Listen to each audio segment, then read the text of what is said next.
Pemirsa, bisnis perhotelan pada tahun 2025 alami peningkatan yang drastis.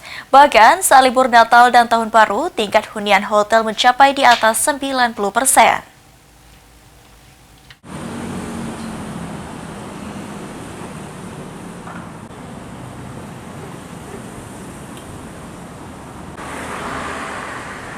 Pada momen perayaan Tahun Baru 2026, tingkat hunian hotel di Kota Palembang menunjukkan tren yang positif dengan rata-rata mencapai 90%.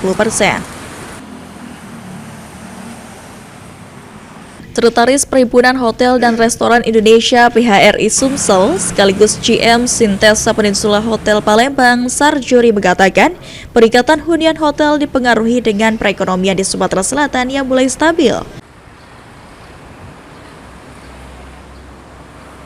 Serta juga kondusivitas keamanan turut mempengaruhi peningkatan okupansi hotel di Kota Palembang. Sehingga pada tahun 2025, bisnis perhotelan di Sumatera Selatan optimis lebih baik jika dibandingkan dengan tahun 2024.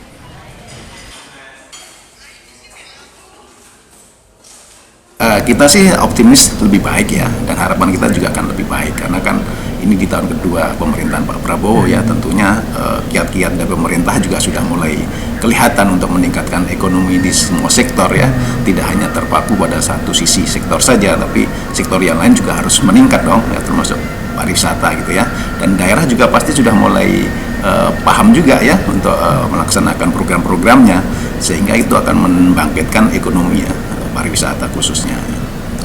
Adanya beragam event di Sumatera Selatan dan perayaan hari besar, usaha perhotelan harus dapat mengemas beragam paket yang menarik agar dapat mendatangkan demand yang lebih besar. Eki Saputra, PAL TV.